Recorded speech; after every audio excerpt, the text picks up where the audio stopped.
Nous nous trouvons dans la forêt des Sénardins, sur la commune d'Auxelles-Bas, dans le territoire de Belfort, à environ 15 km au nord-ouest de Belfort. À vol d'oiseau, on est à moins de 10 km du sommet du Vallon d'Alsace. D'accord. Et on est dans ce qu'on appelle les collines sous-vosgiennes du Sud. Ok. C'est toi le propriétaire de la forêt là? Eh oui, en groupement familial avec mes 3 enfants. D'accord. Donc je suis le gérant du groupement familial. Elle fait quelle surface cette forêt alors? En surface forestière, elle fait 75 hectares, en surface cadastrale, 73. C'est quoi? C'est des chênes Alors un peu... majoritairement, c'est une forêt mélangée, majorité de hêtres, chênes, sapins, épicéas, érables. Voilà les essences essentielles. Et sinon, bien sûr, du charme, du bouleau. T'as voulu faire quoi exactement là? Eh bien, je suis un fervent adepte du respect de la nature et de la planète, et j'ai utilisé des déchets laissés lors d'une exploitation forestière d'il y a quelques années pour faire cet enclos anti-chevreuil, pour me permettre à l'intérieur de faire un peu d'éco-forestière, c'est-à-dire de planter des arbustes à fleurs qu'on trouve dans les jardins, que ce soit du houx, du cognacier, du chapon, par pur plaisir, mais aussi pour favoriser les habitats de tas de petites bestioles, des serpents, des grenouilles, des crapauds, des salamandres. Alors on a un peu avancé là, Gérald. Là, je vois devant moi, il y a une sorte de tas de bois. C'est quoi l'intention là? Eh bien là, en fait, toujours des déchets d'exploitation forestière. Le bûcheron avec qui je travaille a bien voulu me pousser cette énorme souche dans ce coin.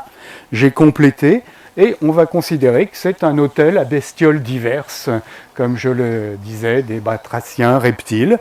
Et j'estime qu'en forêt, il faut aussi penser aux autres habitants de la forêt que nous. Et pour moi, le ver de terre a quasiment la même importance que le chêne centenaire. Pourquoi tu es devenu propriétaire forestier? Parce que d'après ce que tu m'as dit, c'est assez récent.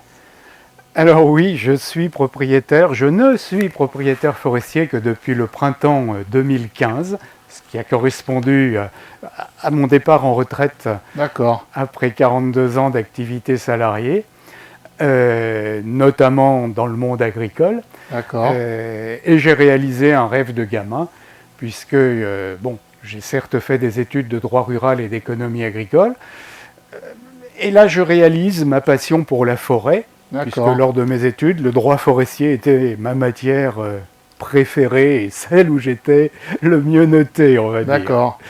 Donc, tu as eu l'opportunité là de pouvoir acquérir une forêt, quoi. Oui, c'est un peu ça. Ouais. Et je dois rendre hommage à un grand établissement de l'État qui est la SAFER, Société d'aménagement foncier et d'établissement rural, sans laquelle je n'aurais pas pu devenir propriétaire forestier, puisque c'est la SAFER de Franche-Comté qui m'a vendu cette forêt sur la foi de mes grandes déclarations de vouloir faire quelque chose de particulier. Et j'essaye d'être fidèle à ces déclarations. Gérald, ta forêt là, c'est fait pour couper du bois? Tu veux que tu coupes du bois ou pas alors dans cette forêt du coup? Alors bien sûr, je suis profondément sylviculteur. Ma forêt est gérée et je me fais accompagner par un expert forestier qui appartient comme moi au réseau ProSylva. C'est-à-dire qu'on pratique ce qu'on appelle une sylviculture à couvert continu. C'est-à-dire qu'il n'y aura jamais de coupe rase dans la forêt des Sénardins. Le couvert forestier reste là.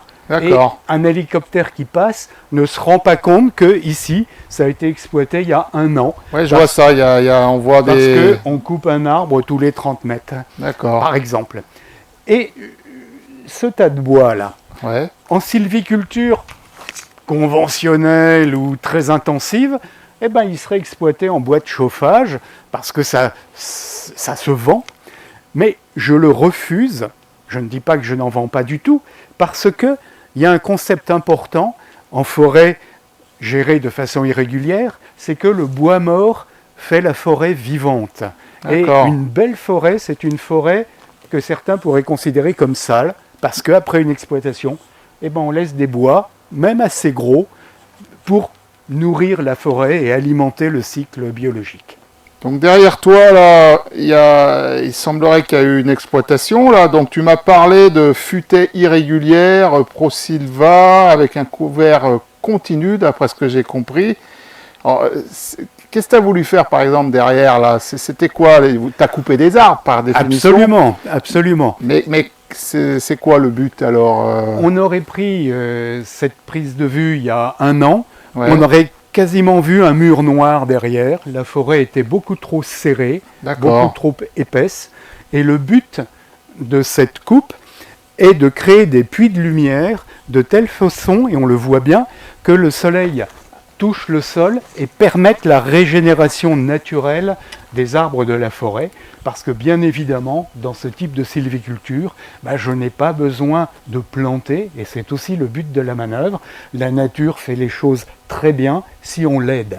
Et l'un des principes de ce que je fais, c'est pas moi qui l'ai inventé, ce sont les pères de la sylviculture Prosilva, c'est on observe la nature, on imite la nature, et on hâte simplement son œuvre en provoquant des chutes de bois que les tempêtes provoqueraient. Et ces chutes de bois, ces trouées, permettent la régénération naturelle. Qu'on ne voit pas encore parce que c'est tout frais. Là, les derniers bois, on le voit, les traînées ont été retirés il y a 2 mois, 2-3 mois. Et donc tout ça va pas se faire du jour au lendemain alors? Non, ça va... non. Cette forêt a été, comme toutes les forêts françaises, très abîmées par l'homme depuis plus de 1500 ans. Et pour la conduire dans l'état idéal auquel je rêve pour elle, il faut 35 à 45 ans de boulot. Donc c'est pas moi qui verrai le résultat. Ça c'est aussi un petit peu la douleur du forestier. Que ce qu'il fait, ce qu'il met en œuvre, c'est sa descendance qui en profitera. Mais moi je fais à mon niveau ce que je peux déjà pour engager le processus. Tu me dis là que tu viens de faire une exploitation, mais là je vois qu'il y a un arbre qui est cassé, là, qui est debout, là. C'est normal ça? Tout à l'heure, j'ai dit que le bois mort faisait la forêt vivante. Ça n'est pas seulement vrai pour le bois couché au sol, c'est vrai aussi pour des bois morts sur pied, comme celui-ci, qui est magnifique, qu'on appelle une chandelle. Il a été cassé en fait par une tempête, on le voit bien, il a complètement éclaté là. Et ce bois, je vais le laisser dépérir pendant les quelques décennies qu'il va peut-être rester sur pied, parce qu'il va rendre service notamment aux pics, aux diverses qualités de pics, les oiseaux qui sont dans cette forêt, puis ensuite aux chouettes et à tout un tas d'insectes qui ont besoin de bois debout pour vivre, de bois mort debout. Donc je tiens beaucoup à la richesse biologique dans une forêt. Pour toi, c'est important? Ça sert à quelque chose, cette diversité?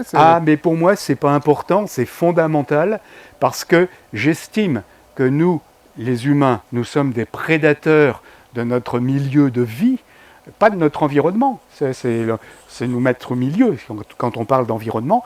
Moi, j'estime qu'on doit avoir une attitude très modeste par rapport à notre milieu de vie, contribuer à l'enrichir tout en prélevant des richesses que l'on va s'accaparer pour nos besoins à nous. Mais il faut penser à laisser de la richesse et à créer de la richesse. Et la richesse, ce n'est pas seulement financier, c'est pour moi essentiellement biologique. Alors là, on a avancé un peu, puis là, on est dans un peuplement d'épicéas, c'est ça? On est dans un champ d'arbres, une plantation d'épicéas au milieu de la forêt. Il est scolité, c'est-à-dire qu'il a été attaqué par un petit ravageur, un minuscule scarabée qui fait dans les 2 mm de long et qui vient s'installer dans les bois dépérissants. Et c'est au départ la sécheresse qui a mis à mal ces épicéas et les scolites ont terminé le travail en venant s'infiltrer sous les écorces où ils ont fait des galeries. Et toi, tu vas faire quoi là? Tu vas raser? Tu vas faire quoi alors? Alors justement, en sylviculture, on nous dit peuplement scolité, oulala, faut raser, débarrasser. Eh bien ici, je ne vais faire rien. C'est la nature qui va faire. C'est-à-dire que les arbres qui meurent, eh bien ils meurent. Ça fait des trouées, des puits de lumière, et ça va se régénérer. Les saules et les bouleaux d'abord vont s'installer, et puis d'autres arbres vont venir, Je ne suis pas pressé, ça prendra 40-50 ans, c'est le rythme de la forêt, et je veux retransformer cette horrible plantation en forêt naturelle, et ça prendra le nombre de décennies qu'il faudra. Tu perds de l'argent quand même là, en exploitant pas ces arbres là, non? Le coût de l'exploitation serait à peine couvert par le prix de la vente de ces arbres morts qui partiraient pour faire des granulés. Bon, perdre de l'argent, oui et non. Je gagne en beauté, en restauration d'un milieu naturel que je n'exploite pas. Ma forêt, je ne l'exploite pas, je la mets en valeur. D'accord. Que je prélève tous les ans l'équivalent de la croissance naturelle du bois. D'accord. Mais je n'aime pas le terme exploiter, je la mets en valeur. D'accord. J'en retire un profit, bien sûr, puisque je suis sylviculteur, mais je ne veux pas la détruire et en faire une forêt de champs de maïs, comme on le préconise trop souvent au sein de la filière bois. Devant moi, on voit un peu le début du résultat de ce que tu souhaiterais mettre en œuvre, parce que c'est des petits semis, ça, qu'il y a devant moi, là. C'est ça? Tout à fait. C'est ce qu'on appelle une régénération naturelle, c'est-à-dire que sans l'intervention de l'homme, eh bien la forêt se régénère à partir de graines tombées des arbres. C'est loin d'être idéal encore, mais on commence à voir un nouvel étage qui est en train de se créer, qui va monter tout doucement, sous le couvert d'arbres trop hauts pour moi, parce que cette forêt était très comprimée, donc les arbres ont cherché la lumière et ont poussé très serré. Donc le but, c'est effectivement d'ouvrir, de laisser monter, petit à petit d'enlever les arbres trop grands. Voilà ce qui est pour moi la reconquête d'une certaine naturalité de la vie de la forêt. C'est des semis de quoi là qu'il y a devant nous alors? Très essentiellement du hêtre, qui est un arbre ici à la limite qu'on peut considérer comme presque invasif, parce que si dans le cadre de la sylviculture que je pratique, on ne diminuait pas le nombre de hêtres pour privilégier le chêne ou l'érable, eh bien cette forêt naturellement deviendrait ce qu'on appelle une hêtraie pure en moins de 100 ans. Depuis 4 ans, dans ce secteur assez humide de la forêt, il y a eu coup sur coup 3 chablis. Un chablis, c'est une chute naturelle des arbres provoquée par des tempêtes. Donc ces chablis remontent à 3-4 ans déjà. Donc, et la nature a créé des trouées et on voit parfaitement ce que je veux faire ailleurs dans la forêt, c'est-à-dire qu'il y a déjà là une très belle régénération naturelle. On voit diverses essences qui sont en train de s'installer. Ce sont essentiellement des érables, des frênes, de l'aulne aussi, qui est un arbre que j'apprécie, bien sûr du charme. Et je regrette d'ailleurs que notre filière bois française ne soit pas capable de transformer des essences qu'on considère comme secondaires, alors qu'elles ne le sont pas, ni en Allemagne, ni en Autriche, ni en Italie. Et ça, c'est un des grands problèmes de l'économie forestière en France, c'est que ce n'est pas la forêt qui domine, mais ce sont les industriels de la forêt qui portent des exigences que les forestiers suivent un peu trop comme des moutons. J'estime que l'industrie doit être au service de la forêt pour la valoriser et que ce n'est pas à la forêt et à ses gestionnaires de se mettre au service de l'industrie en aval qui va exiger telle et telle qualité. Ça ne marche pas comme ça, naturellement. On est dans un secteur de la forêt qui s'appelle les petits ronchaux des combes. Les ronchaux, en patois, en parler franc-comtois, c'était des buttes, des talus faits par l'homme. Et on est ici au pied des Vosges, dans le Piémont vosgien, qui est très riche en divers minerais argentifères. Il y a beaucoup de mines, d'anciennes mines sur la commune d'Auxelles-Haut, de Giromagny. Et je pense que ici, ce sont les vestiges d'il y a plusieurs centaines d'années de recherche à ciel ouvert, parce qu'on voit bien ce parallélisme, mais savoir exactement ce que l'homme recherchait à l'époque, ça je ne sais pas et je n'ai pas encore trouvé. A priori, ça devait être un métal argentifère. Au début du 19e siècle, il y a eu des tentatives de recherche de charbon dans la forêt. J'ai retrouvé des archives d'une société industrielle de Mulhouse à ce sujet. D'accord. Mais ça n'a rien donné. La forêt, comme a vraiment été ratissée à tout point de vue par l'être humain depuis globalement 2000 ans. Elle est beaucoup plus belle, même dans cet état que je n'apprécie pas encore comme je le voudrais, mais elle est beaucoup plus belle qu'il y a 400 ans, où il n'y avait pas un brin de bois au sol, tout était récupéré, ratissé, voire même parfois les feuilles mortes, pour faire des matelas, des litières pour les animaux. Je vois là, sur le côté, il y a des arbres avec des protections, c'est ça? Oui, c'est encore un héritage, c'est une plantation de chênes rouges et de merisiers qui a été faite il y a une trentaine d'années, qui a donné des résultats dans ce coin assez ratés, il faut bien le dire. Hein. Là, il y a eu une coupe rase et on a planté. Donc, bien sûr que dans ma sylviculture, je laisse la nature reprendre ses droits, mais j'ai pas mal de boulot en vue pour retirer ce qu'on appelle des manchons grillagés, même si c'est du plastique, parce que maintenant ils ne servent plus à rien. C'était une protection contre la dent du chevreuil essentiellement, lorsque les arbres étaient jeunes. Voilà, sur le dessus c'est un peu moins pire, mais là on voit bien que voilà, une plantation, moi je ne suis pas pour les plantations et je ne suis pas pour les forêts, enfin les forêts, non, les champs d'arbres. Voilà. Avancer un petit peu là, et là je vois il y a une grande pièce d'eau là, ça fait partie de la forêt aussi là? La forêt des Sénardins est entourée de 5 étangs comme celui-ci, qui ne font pas partie de la forêt, qui sont à l'extérieur de ses limites, mais qui contribuent bien sûr à la beauté du lieu. Et c'est un vrai plaisir pour moi aussi de venir simplement le nez en l'air, me promener dans cette forêt et en apprécier le charme et la beauté.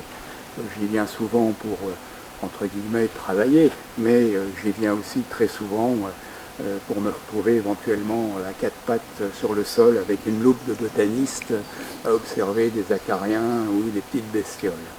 Ce pont, ce n'est pas moi qui l'ai fait, c'est le département du territoire de Belfort, parce que nous sommes liés, le département et moi-même, par une convention de passage, puisque j'autorise ici, sur à peu près 1 kilomètre, le passage d'un chemin de randonnée qui est entretenu par le département. Et je trouve que c'est important aussi, parce que pour moi, la forêt privée doit être une forêt ouverte, et je suis heureux de voir passer ici des randonneurs à pied, des vététistes, voire des cavaliers. Par contre, je ne suis pas du tout content quand ce sont des motos de trial, et là, ça se passe beaucoup moins bien, puisque j'imagine. Il faut quand même rappeler que la circulation des véhicules à moteur est absolument prohibée sur ce genre d'itinéraire.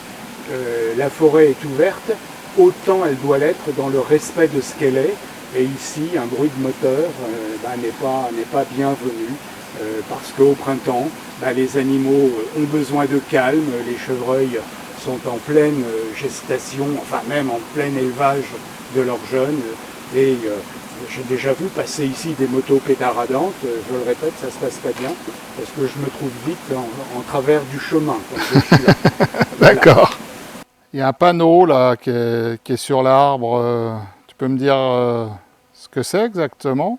Je loue le droit de chasse dans cette forêt à une société de chasse privée, puisque cette forêt fait 75 hectares et j'ai eu la possibilité donc de la réserver. Donc la chasse ici est réservée aux adhérents d'une société forte d'une quinzaine de personnes. Et alors c'est quelque chose peut-être difficile à comprendre, parce qu'il faut savoir que je suis clairement un militant écologiste avéré, adhérent pendant de longues années à la LPO, la Ligue pour la protection des oiseaux, aujourd'hui sympathisant, j'admets, c'est aussi les conventions entre des mondes divers, j'admets que l'on puisse dans ma forêt chasser exclusivement les ongulés, c'est-à-dire les sangliers, les chevreuils, les cerfs, parce que ces animaux objectivement sont quand même dans le milieu naturel en surnombre et provoque des dégâts importants, notamment pour les régénérations naturelles de jeunes arbres dans la forêt. Donc ça, je le tolère, je dis bien je le tolère, bien que militant écologiste. Par contre, les chasseurs avec lesquels j'ai passé contrat savent que dans cette forêt, le blaireau, le renard, la martre, quelques autres animaux que ce soit, sont absolument sous ma protection. Et jamais ici, même si le préfet ordonnait une battue administrative contre le renard, la battue ne rentrerait pas dans la forêt des Sénardins parce que les blaireaux, les renards et les autres animaux sauvages sont mes protégés. Donc voilà aussi le compromis, sans rentrer dans la compromission, que j'ai fait avec le monde de la chasse en tant que propriétaire forestier très nettement écologiste. On est dans une parcelle qui était extrêmement fermée et elle a été exploitée, mise en valeur l'année dernière. On l'a éclaircie et pour permettre au soleil de toucher le sol et pour favoriser ça, c'est-à-dire la régénération naturelle à 95% de chêne, ici, du chêne sessile, autrement dit chêne rouvre essentiellement. Il y a un petit peu de hêtre, mais voilà ce qu'est la sylviculture prosilva, la sylviculture à couvert continu, dite aussi proche de la nature, c'est que on favorise la nature, et l'une de mes motivations en tant que forestier, c'est de faire mentir une phrase de Chateaubriand, qui a écrit il y a à peu près 150 ans, voire même un peu plus, que les forêts précédaient les civilisations et que les déserts suivaient les civilisations. Et moi j'essaye de démontrer, avec plein d'autres collègues forestiers, pro-silva ou pas d'ailleurs, mais qu'on peut se servir, entre guillemets, en tant que prédateur humain dans la forêt, sans pour autant la transformer en désert et faire que cette forêt devienne un désert. Ce qu'on voit malheureusement aujourd'hui dans de nombreux endroits sur la planète, et je pense à l'Indonésie, je pense à l'Amazonie, je pense même à certaines forêts européennes, parce que c'est une certaine forme de désertification aussi que de transformer une forêt dans laquelle il y a une forte naturalité en vulgaire plantation ressemblant à un champ de maïs. J'estime que c'est une façon de désertifier la forêt. Donc les petits chênes qui sont à nos pieds, là, par contre, nous, on n'est pas près de les voir, non, gros. C'est certainement pas moi qui irai les marteler et les faire couper. On en reparlera au mieux dans 200 ans. C'est à peu près le temps qu'il va falloir à ces jeunes plants pour devenir un arbre, pour nous, mature. Mais dans 200 ans, ce sera qu'un jeune adulte au niveau biologique, puisque le chêne a largement 500, 600, voire 800 ans de vie potentielle. Lorsque nous le coupons humain à 200 ans, ça n'est qu'un jeune adulte. Donc là, on a retraversé à nouveau la forêt, on est à nouveau dans une très belle pâture, on va dire, et on a une vue magnifique là sur le début des Vosges, quoi, j'imagine. Oui, c'est le mont Ordon-Verrier, à côté de Giromagny, au pied des Vosges. Ok. Enfin, oui, même plus le pied des Vosges. On est dans les Vosges, là, ça y est. Ok. Et la planche des Belles Filles, qui est un sommet autour de 1000 mètres, et à 3 km à vol d'oiseau derrière. D'accord. Et donc c'est sûr que c'est inspirant, quoi, ce lieu. Je vois là, il y a un beau chêne au milieu du pré aussi, là. Oui, qui appartient donc à mon voisin agriculteur, dont je parlais tout à l'heure, puisque là on est chez lui, et on voit effectivement à l'arrière la forêt des Sénardins, de la même façon qu'on la voit de ce côté.